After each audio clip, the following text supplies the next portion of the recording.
바람만 스쳐도 아픈 그 병. 통풍, 요산 낮추는 최고의 방법. 통풍은 더 이상 남의 일이 아닙니다. 안녕하세요. 당신의 건강한 삶을 응원하는 건강은 내 손에입니다. 혹시 갑자기 발가락이 바늘로 콕콕 찌르는 듯한 극심한 고통에 잠에서 깬 적이 있으신가요? 혹은 관절이 퉁퉁 붓고 뜨거운 열감에 걷기조차 힘들었던 경험이 있으신가요? 과거에는 황제병이라 불리며 부유한 사람들만 걸린다고 생각했던 통풍이 이제는 젊은 층을 포함한 현대인에게 매우 흔한 질병이 되었습니다. 통풍 환자 중 20, 30대 젊은 층이 50% 이상이라는 통계는 통풍이 더 이상 남의 일이 아니라는 것을 보여줍니다.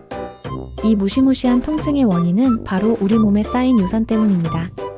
혈액 속 요산의 농도가 지나치게 높아지면 요산이 날카로운 바늘 모양의 결정체로 변해 엄지발가락이나 발목, 손가락 관절에 쌓이게 됩니다. 이 요산 결정체가 관절을 찌르면서 극심한 통증과 염증을 유발하는 거죠. 마치 유리 조각이 몸속에 박힌 것 같은 고통이라고 해서 바람만 스쳐도 아프다는 이름이 붙었습니다. 실제로 많은 환자분들이 발이 불타는 것 같다, 망치로 맞는 것 같다고 표현할 정도로 상상을 초월하는 고통을 유발합니다. 그런데 이 결정을 완전히 녹여내는 데는 최소 6개월이라는 시간이 필요합니다.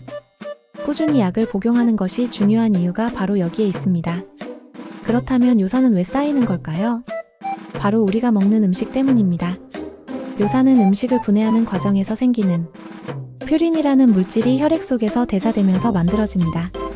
정상적인 신장을 가진 사람이라면 이 요산을 소변으로 배출하지만 퓨린이 너무 많이 들어오거나 신장 기능이 약해지면 요산이 제대로 배출되지 못하고 몸에 쌓이게 되는 것입니다. 요산이 쌓이는 원인은 크게 두 가지로 볼 수 있는데요. 신장에서 요산을 제대로 배출하지 못하거나 혹은 몸속에서 요산을 너무 많이 만들어내기 때문입니다. 이중 요산 배출 기능 저하가 통풍 환자의 90%를 차지하는 주된 원인입니다. 특히 통풍이 남성에게 더 흔하게 나타나는 중요한 이유가 있습니다. 바로 남성 호르몬은 요산이 신장을 통해 몸 밖으로 나가는 것을 방해하는 역할을 하기 때문입니다. 반대로 여성 호르몬은 요산 배출을 돕기 때문에 여성에게서는 통풍 발생이 드물죠. 통풍은 단순히 한 번의 발작으로 끝나는 질병이 아닙니다. 방치하면 재발이 잦아지고 관절 손상이나 신장 질환으로 이어질 수 있습니다. 통풍이 진행되는 4가지 단계를 알고 미리 대처하는 것이 중요합니다. 통풍의 4가지 진행 단계. 무증상 고요산혈증. 혈액 검사에서 요산 수치는 높게 나오지만 아직 관절에 통증이나 증상이 없는 단계입니다. 이때는 약물 치료보다는 체중 감량, 식습관 개선 등 생활 관리에 집중하는 것이 중요합니다. 급성 통풍성 관절염. 요산 결정체가 쌓여 극심한 통증과 염증 발작이 나타나는 단계입니다. 이때는 즉시 병원에 방문하여 정확한 진단을 받고 항염증제 등 약물 치료를 받는 것이 중요합니다. 발작 부위에 냉찜질을 하는 것도 통증 완화에 도움이 됩니다. 간헐기 통풍. 통풍 발작이 가라앉고 증상이 사라지는 시기입니다. 대부분의 환자는 6개월에서 2년 내에 두 번째 발작을 경험합니다. 증상이 없다고 해서 완치된 것이 아니므로 이 시기에 꾸준히 관리하지 않으면 다음 발작이 더 심하게 찾아올 수 있습니다. 꾸준한 식단 관리와 생활 습관 개선을 통해 다음 발작을 예방해야 합니다. 만성 결절성 통풍. 통풍이 치료되지 않고 만성화된 단계입니다. 관절 주변이나 피부 아래에 요산 덩어리인 토피가 형성됩니다. 울퉁불퉁하게 솟아난 이 토피는 손가락이나 발가락뿐만 아니라 귀, 팔꿈치 등에도 생길 수 있으며 관절을 영구적으로 손상시켜 기능을 잃게 만듭니다. 이는 관절을 영구적으로 손상시키고 신장 기능 저하와 심각하게는 신부전으로 이어질 수 있습니다. 또한 통풍 환자는 고혈압, 당뇨, 고지혈증 같은 질병에 걸릴 확률이 높아져 심장 및 뇌혈관 질환 같은 심혈관계 질환 발생 위험도 커진다는 점을 꼭 기억해야 합니다. 요산 수치를 높이는 음식과 식습관. 요산 관리를 위한 첫걸음은 바로 퓨린이 많이 들어있는 음식을 피하는 것입니다. 1. 소고기, 돼지고기, 양고기 등 붉은 고기와 곱창, 간, 염통 같은 동물의 내장에는 퓨린이 매우 풍부합니다. 특히 고기를 푹 끓여 만든 육수나 곰탕은 퓨린이 국물에 그대로 녹아있어 요산 수치를 가장 빠르게 올릴 수 있으니 통풍 환자라면 반드시 피해야 합니다.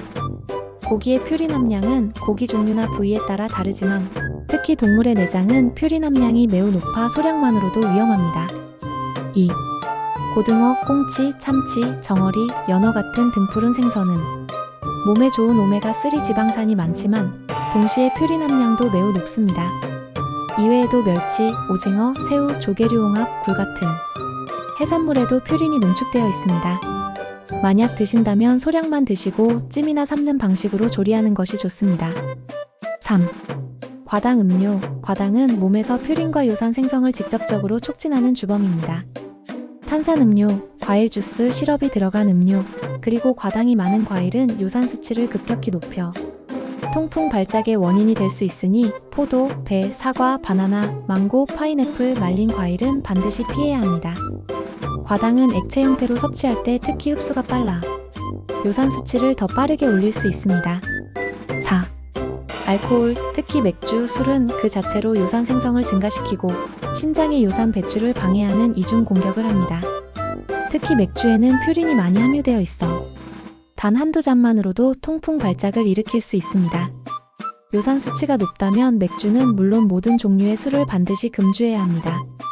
요산 수치를 낮추는 식단과 생활 습관. 요산 수치를 낮추는 데는 무엇을 먹는지, 그리고 어떤 생활 습관을 가지는지가 매우 중요합니다.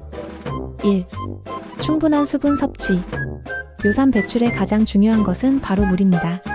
하루에 2리터에서 2.5리터 이상의 물을 마시는 것이 중요합니다. 물을 충분히 마시면 혈액 속의 요산 농도가 묽어져 신장이 요산을 더욱 효과적으로 걸러내고 소변으로 배출하게 도와줍니다. 물을 충분히 마시면 혈액 속 요산 농도가 희석되고 소변으로 요산이 더 잘 배출되어 요산 수치를 낮추는 데 매우 효과적입니다. 2. 퓨린 함량이 낮은 단백질 섭취. 껍질을 제거한 닭고기, 달걀, 두부, 저지방 우유 등은 퓨린 함량이 낮으면서도 양질의 단백질을 공급해줍니다. 특히 우유와 요구르트 같은 유제품은 요산 배출을 돕고 통풍 발작 위험을 낮춘다는 연구 결과도 있습니다. 3. 신선한 채소와 해조류. 신선한 채소와 다시마, 미역 같은 해조류는 퓨린 함량이 낮으면서 비타민, 미네랄, 식이섬유가 풍부해 전반적인 건강에 좋습니다. 다양한 채소를 섭취하며 균형 잡힌 식단을 유지하세요. 4. 비타민C 섭취. 비타민C는 요산 수치를 낮추는데 도움이 된다는 연구 결과가 많습니다. 비타민C가 풍부한 과일로는 딸기, 키위, 오렌지 등이 있으며 채소로는 브로콜리, 피망 등을 꾸준히 섭취하는 것이 좋습니다. 5. 체리 섭취. 체리에는 안토시아닌이라는 항염증 성분이 풍부해 통풍으로 인한 염증과 통증을 완화하는 데 도움이 될 수 있습니다. 신선한 체리나 체리 주스를 꾸준히 섭취하는 것도 좋은 방법입니다. 6. 체중 관리. 비만은 요산 수치를 높이는 주된 원인 중 하나입니다. 꾸준한 유산소 운동과 식단 조절을 통해 적정 체중을 유지하는 것이 통풍 예방과 관리에 가장 중요합니다. 체지방이 늘어날수록 체내 요산 생성도 함께 증가하기 때문입니다. 단, 무리한 운동은 오히려 요산을 증가시킬 수 있으니 가벼운 걷기나 수영 등을 추천합니다. 통풍은 단순히 통증이 심한 질병이 아니라 방치하면 신장 기능 저하나 심혈관계 질환으로 이어질 수 있는 무서운 질병입니다. 오늘 알려드린 내용을 바탕으로 식단과 생활 습관을 개선하면 통증 없는 건강한 삶을 되찾을 수 있습니다.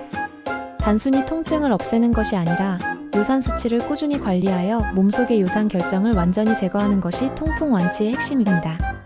더 자세한 건강 정보가 궁금하다면 건강은 내 손의 채널 구독과 좋아요 부탁드립니다. 다음 영상에서 만나요.